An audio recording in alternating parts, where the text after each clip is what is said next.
Hello guys, welcome back to our new vlog. It's been a while since our last vlog.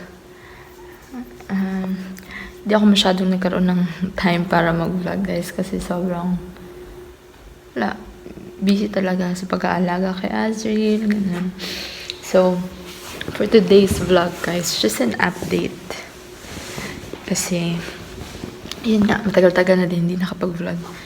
Yung sinasa loob ako ng cabinet. So, we are at the hospital right now. Kasi si Azriel is nasa hospital na naman. And I'll show you Azriel. Hi, baby. Hi. How are you? How are you? Hey, hi guys! Welcome back to our new vlog! Hi!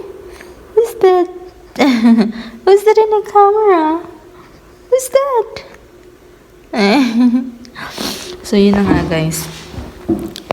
We're at the hospital kasi actually we're here since Friday and now it's already Monday because Azriel has a light infection. Last Friday when I changed his diapers, pinalitan ko yung diaper niya guys, may mga ilang dot ng blood na nakita ko. So, yun na nataranta agad ako kasi nga dugo na yun, di ba? Hindi na yun siya basta-basta. So, si Sebastian na nasa training, pinauwi ko siya kasi nga hindi naman ako marunong mag-drive papunta sa doktor niya kasi dito pupunta muna sa Frauen Arts, hindi pwedeng dumiretso sa hospital unless it's really emergency na hindi na makakayanin pumunta ba ng Kinder Arts ng doktor niya sa clinic. So yun, tinawagan ko si Sebastian para umuwi siya, para sunduin niya kami at pupunta kami ng Kinder Arts. So sabi, pagdating namin sa Kinder Arts, chinek yung ihi niya and then may nakita silang ilang dugo-dugo and infection. So normally daw, pag ganyan, 3 months and above, hindi na kailangan pumunta sa hospital. Bibigyan lang sila ng antibiotic na i-take. With the case of Azriel, he's still 2 months. So, kailangan talaga minomonitor yung antibiotics niya. Antibiotics, guys, since may light infection sa ihi niya. And, yun, makikita nyo, guys. Yun, nasa ulo niya yung, ito, yung swero. Kasi dito tinuturok yung antibiotic niya. Kasi, guys, yung kamay tsaka paan ni Azriel is maliliit yung ugat. But as you can see guys, hindi naman siya matamlay. Hi! Hi! Hi! Oo. Ang lakas pa rin niya dumede. Tapos wala din siyang lagnat since wala talaga. Kahit nung mga nakaraang araw, kahit nung first time ko nakita na may blood sa ihi niya, hindi talaga siya nilagnat. Oh. You also want to say something? Huh? So, yun. Kailangan namin magstay dito for shalong close. Makita yung mga natin, sumpa. We have to stay here for some days para yun nga, ma-monitor yung antibiotics niya. Kasi I think 2 times a day, tinuturok yung antibiotic niya dun. So, Sebastian is not here because, he has an exam. May exam siya ngayon. But after, pupunta siya dito. Kasi nga, as always, hindi pwedeng dalawa yung magbabantay dito. Dapat isa lang. So, ako yung naiiwan. Si Sebastian kasi may work siya. May training siya. Oh, antok na yan.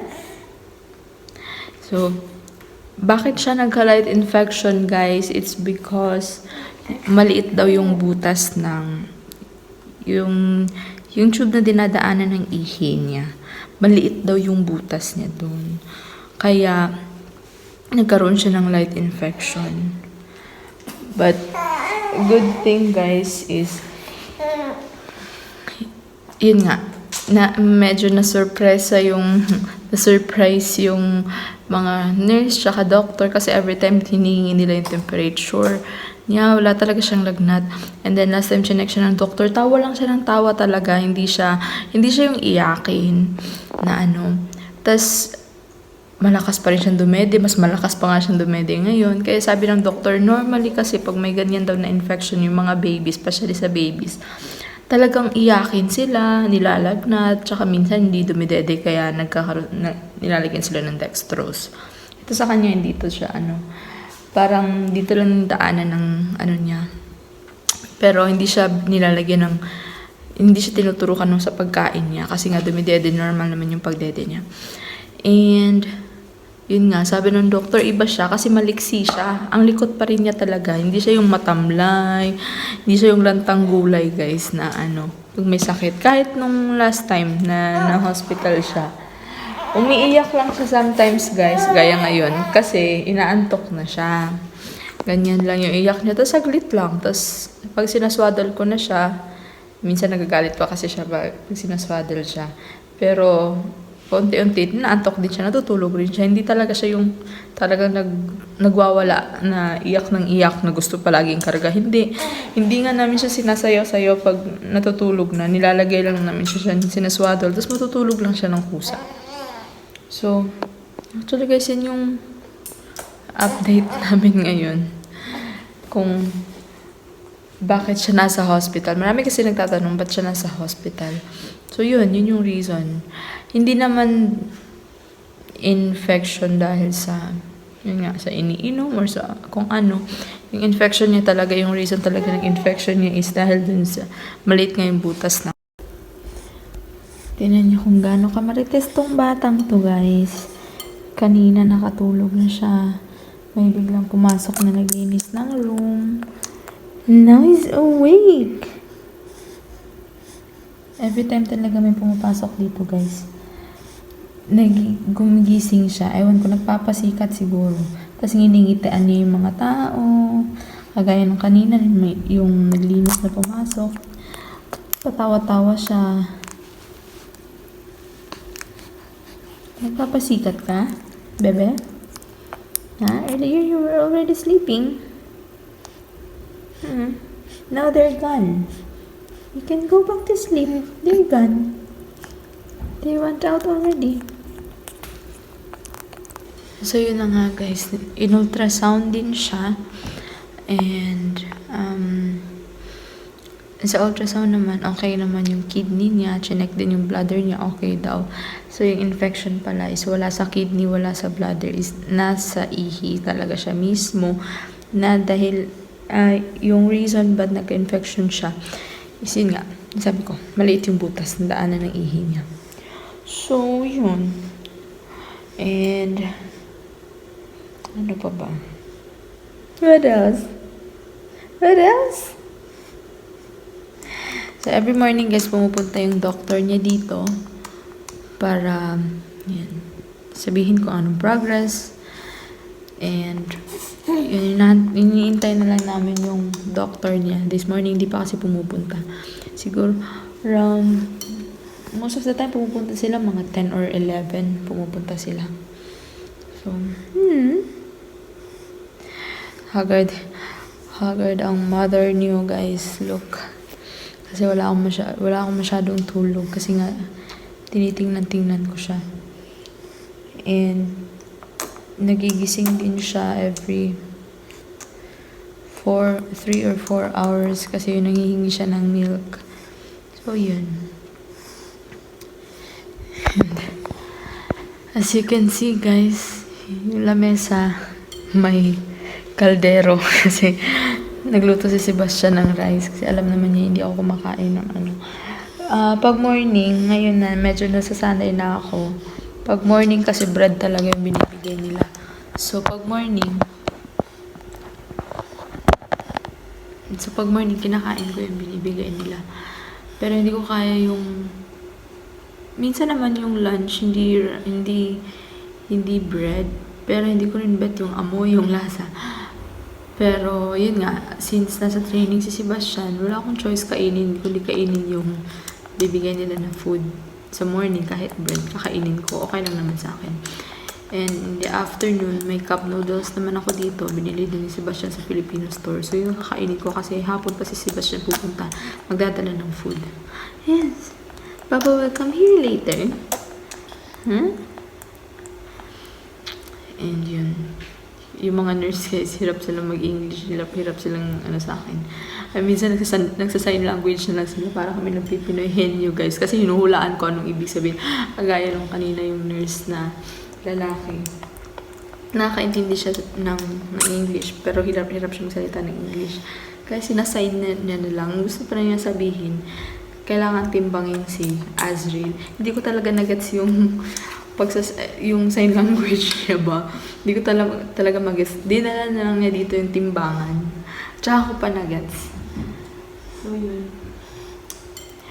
Gantay na lang kami sa pumunta yung doktor niya kasi yun nga, para sa update ng condition niya. So far, so good naman. Very good man ang baby. No?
nakatulog na rin siya.